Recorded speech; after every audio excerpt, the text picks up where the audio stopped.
My name is Harold Dow. It's May 15th, the year 2000, and I'm conducting an interview with Ruby Dee, and I'm in New York, New York. First of all, Ruby, we'd like to take about 10 minutes to get some information about your early years and your influences. What was your name at birth? Ruby Ann Wallace. Ruby Ann Wallace. Now, when did you change your name to Ruby Dee? And why? Well, that's all in my biography. For years, many years, I've been loath to talk about that, because I've been married to Ossie for 51 years. But I was married before then when I was 18 for about a year. Okay. And I got the name Dee, and I was told, and my name was Brown, and there was a middle name involved. And I said, well, I think I'll just take a middle name and call, because I didn't want to be Ruby Brown. So I thought Ruby Dee sounded better. And did they was that your nickname? Did they call you Dee? No, they just call me Ruby. Ruby Dee became my stage name, they called it. In those days, it was fashionable to have a stage name, as they called it. And I think it was an astrologer or a psychic, somebody like that told me that Ruby Dee was a better name for my career than Ruby Wallace. Okay. So I stuck with it, but I still call myself by my married name, K.A., known as Ruby Dee. I see.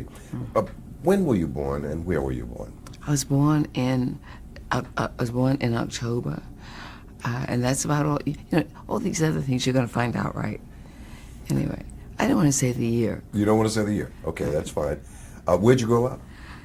I was born in Cleveland, Ohio, and I grew up in Harlem because my stepmother married my father, who had 4 children, and she came to New York, put us all in this apartment at a good address on 7th Avenue, because she'd been a teacher for a number of years and she'd saved up her money, and she met this young man with all these children, and she married him, and mostly because one of the reasons, I guess, was because she couldn't have children of her own due to some horseback incident when she was a girl.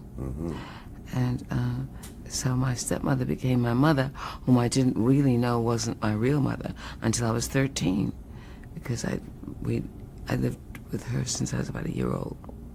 What was life like for you growing up? Growing up was an extraordinary time. It's one of the most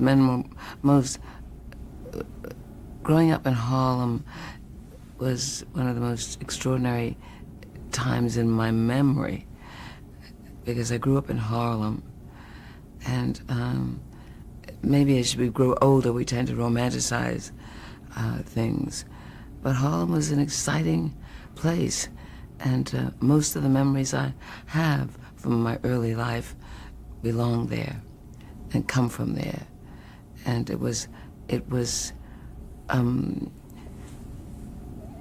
was born into the struggle, I suppose, because I was born in the 20s, and so it was a time around the Depression. It was a time of people looking for work and bread lines, and people being evicted from their homes and put up their belongings put in the street. It was a time of parades, grand ceremonies, that have since disappeared. It was a time of street corner speakers and time of protesting against discrimination in employment in the stores where we lived. You worked in the community. You lived in the community, but you couldn't work in the stores. You lived in the community, but the businessmen couldn't. Black business people couldn't own businesses there because the banks wouldn't lend them money. Much like it still is. It's not as rigid. There is integration in those areas, but it's still predominantly outsiders who occupy Harlem. I call it, and it was a time of people, it was the Harlem Renaissance went on around me when I was very young, and also I managed to be connected to the literary community, because when I was 9 years old, I started writing poetry. My mother would put it in the paper, and put the material that I wrote, that my sister wrote. Anything that we did, she would put it in the paper, get it put in the paper somehow, and it was joining groups, the American Negro Theatre in Harlem, the writing group in the library in that same building where the Schomburg is today. Did you have big dreams? Hmm? Did you have big dreams while growing up? Yeah, I suppose there were dreams, but I didn't necessarily consider them big, because I had nothing to compare them with. I thought I wanted to at one time to be an actor, but then when I wrote to the studio, I thought I was going to be a starlet working in the stables in California, because that's what they call them. The aspiring talent would go there and work in grade B pictures for years, and then they would graduate to star. And then it was pointed out to me that no black people did that, And so I remember not feeling so hurt by that, as I stopped for a minute and said, "Oh, well, I'll have to do something else, won't I?" I mean, it was like the strut in stride, because my mother was a proud, ambitious woman, and so we took piano lessons and dancing lessons, and everybody had a piano, no matter how poor you were or how, of course, my mother struggled hard and worked with what my father earned as a waiter and a cook, and on the railroad. And so I had a sensibility that, although we didn't have a lot of money, she was a good manager. She was a hustler, and she bought some privileges for us, even though we had to rent rooms to pay the rent, because in the good address that she picked out, when black people moved in, of course, all the rents were raised. That's the way of racism and that kind of thing. So, what was your mom's name? Her name was Emma Amelia Benson. I think in some ways she may have been related to my father, but because there were Bensons on his side of the family too. So I've never really figured that all out. Mm-hmm. Now, you mentioned that your father worked on the railroad as a cook. What did your mom do? And a waiter. Well, my mother had been a teacher in Chester, South Carolina. She had studied under Du Bois, and she was an ambitious woman who came from that time following slavery. Following those years, when to get an education was a key to escaping poverty and deprivation and lack of opportunity. So she was, and it still is with us, this impulse to get in and help those who are less fortunate. As I look back, I find that an enormously satisfying impulse that was part of the growing up that I remember. Which leads us to... you brought people and you helped them get ahead. And that leads us to a very interesting point here. What traits did you inherit from your parents? You mentioned that your mom got involved to help those who needed help. Mm-hmm. She was always doing that. And so what traits do you think you inherited from your parents? As I look back on it, I was not aware of belonging to my father as much as to my mother, my stepmother. And it was only later that even after he was gone, that I began to put my father in perspective. This young man who had his first baby when he was 17. And this young man who, when the few letters that he wrote me, I think I still have one of them from years ago. I could, rereading them years later, I could see that he was a poet. He was affectionate, emotional, passionate, and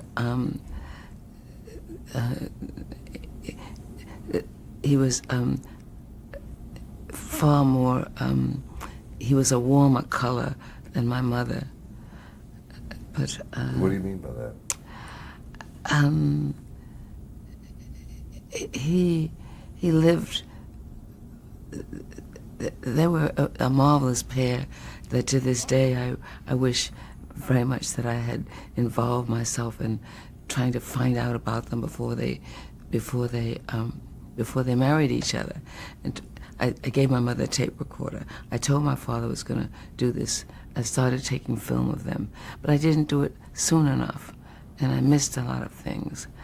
But he was, my father was poetic and sentimental, and he was a neat man, but not finicky, that kind of thing. Mm-hmm. But he was, had he had an education, he would have been, he might have been an artist. He could have been a poet, I think. I mean, and he was very affectionate, but men weren't protected in those days, young men coming along, as we tend to protect our girls. So when he was just a boy, I understand he was ravished, and so he never had a chance to grow up as a boy would. He was a father, but while he was still a boy. And so he did a lot of his growing up after he got married. Mostly because my mother was a disciplinarian. She had a sense of humor too, but she was a teacher, and she really wanted to have us all go to school, including my father. Any sisters and brothers? Yes, I have one sister left, and one sister and one brother who are gone. Mm-hmm. What were the names? My brother's name is Thomas Edward Wallace, and he was marvelous. And my sister is Angelina Roach. She is today. She's married to Carl. She has 3 beautiful children. So is my brother. My brother and sister both have these marvelous children, and my younger sister didn't have any children, but she was like she's really like my baby sister, my baby sister. Ruby, what were your hobbies growing up? Oh my, I was multifaceted. I liked to paint and draw, and I liked to sew, and I could fix things, and I was very adept with my hands, and I could write poetry and play the piano, and dance, So I had one of these personalities that went all over the place. I could have been a well-splattered individual had I not snatched myself together. What kind of a student were you? I was a good student. I might have been better, but the irregularities of family life, parents both still growing into each other, made for a disruptive home. As I look back at it now, my mother not particularly romantic, and my father a great romantic, and all of the things that might imply, made for less than harmonious vibrations in the family, although you could tell they really loved each other. But so that was a source of anguish that, I could easily become involved in other people's affairs, you know. Once I paid attention, to this day it's with me. Moved by something, I have to do something about it. And so therefore, often my schoolwork suffered. But if it slipped too far, my mother, report cards were very important issues in our house, and studying. There was no television, and she didn't get a radio for a long, long time, and because we had to do. So it was our home was dedicated to learning, and all those lessons I told you about, and the importance of an education, you know. And I appreciate my mother for that, because. And that was stressed in your household. Oh yes, and it was. It was you had to amount to something, make something of yourself, because it wasn't good enough to just think, well, you're going to marry, and some man is going to keep you, marry a man with a good job, you know, because the women, the advances were not made, were not even imagined, or you might, if you were lucky, meet some man, probably white, who would keep you and put you in a fancy house and something like that, or you could be a teacher or a secretary. The opportunities just weren't there to a large extent. Constance Baker Motley, say, Judge she was an exceptional woman for the time. There were far fewer exceptional black women when I was coming along than there are today. Now, during that time, there was no television, so did you listen to the radio? No, because for a long time we didn't even have a radio.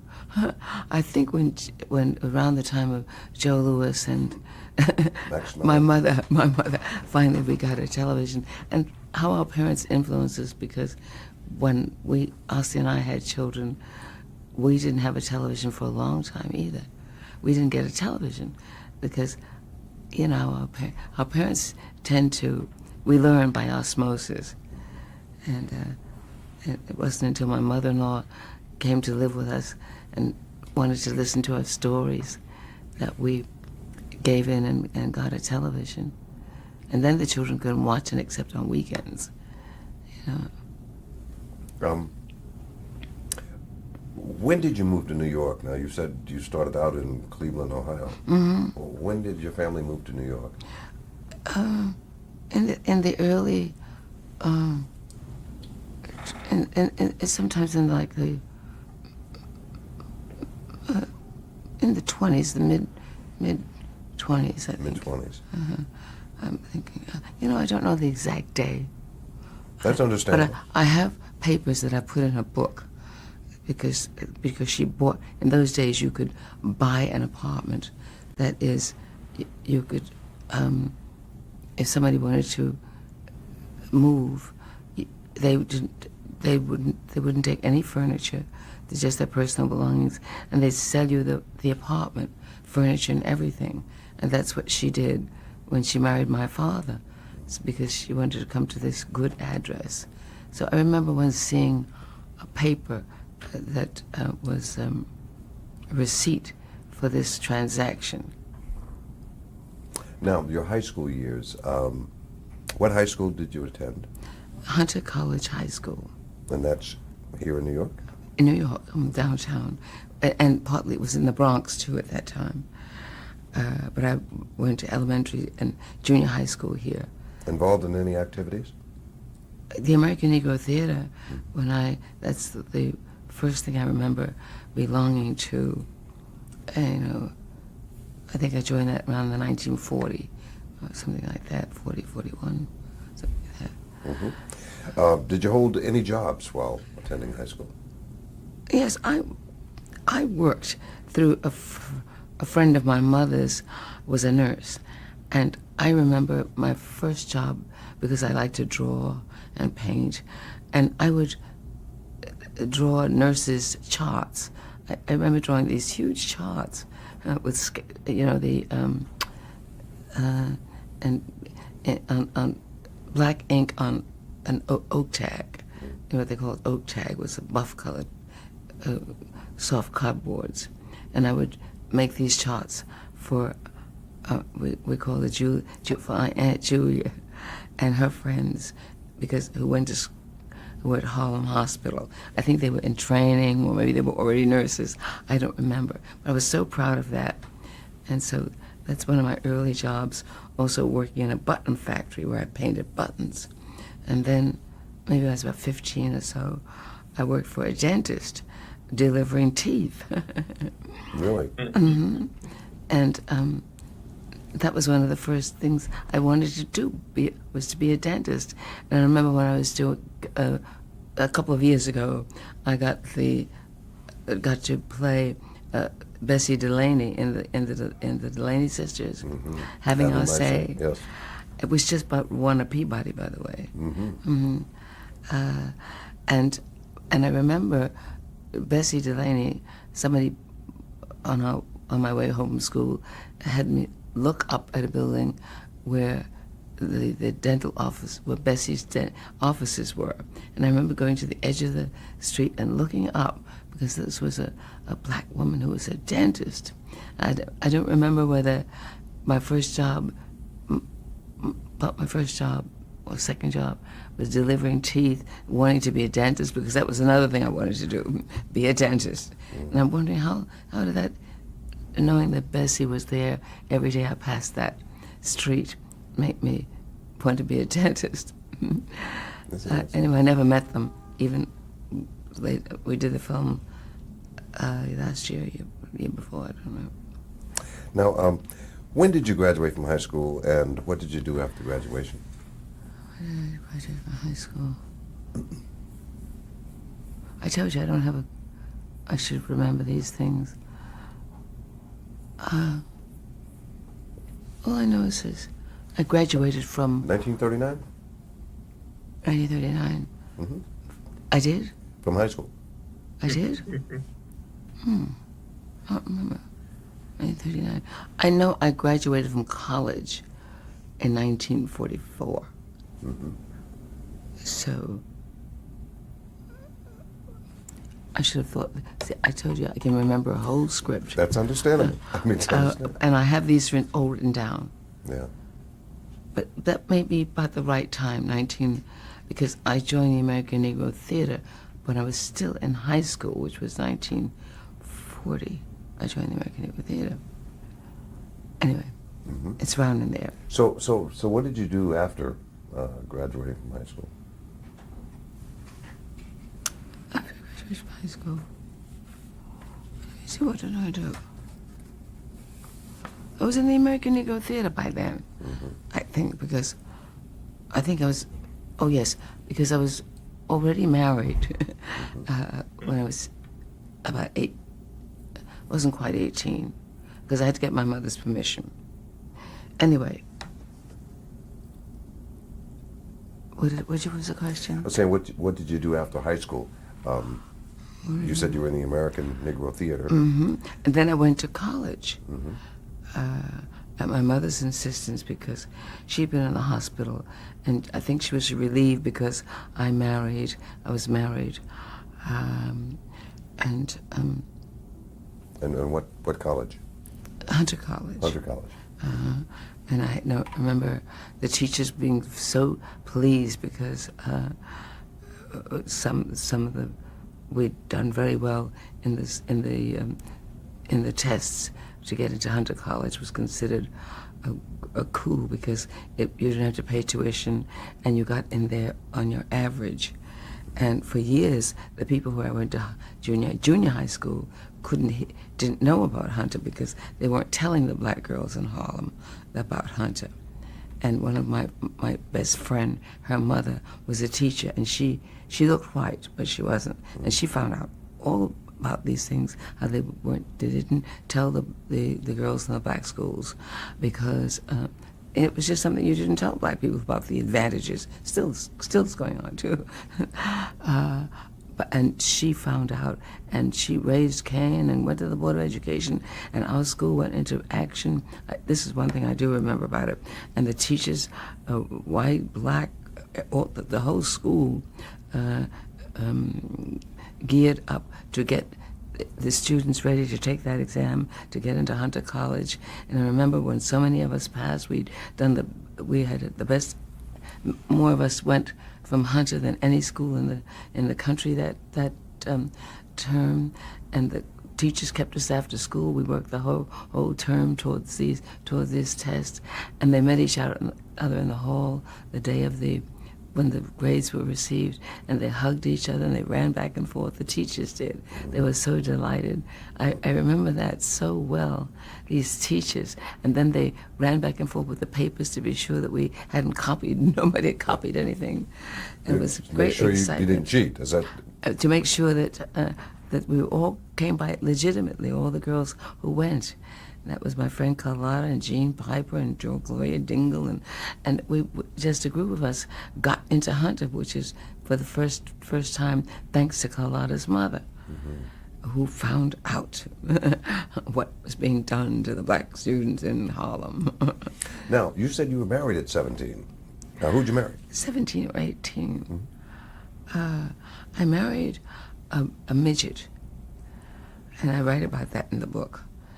He was my mother was, he was very good to my mother, and he was a nice person, and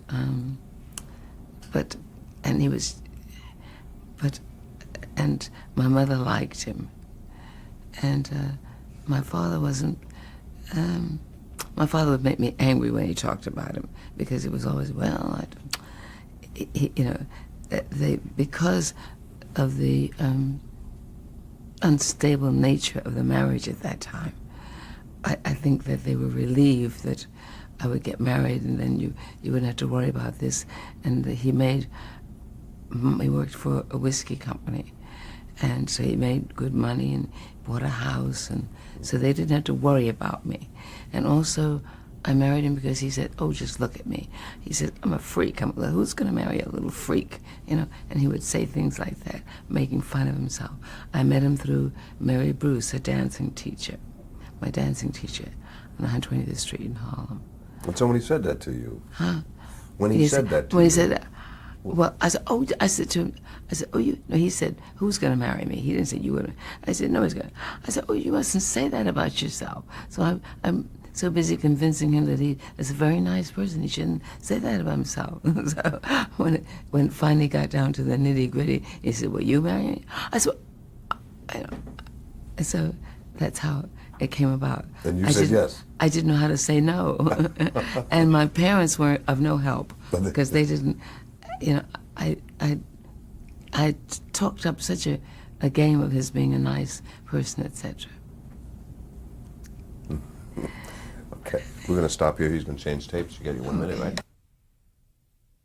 Ruby Dee interview part 1 of 4.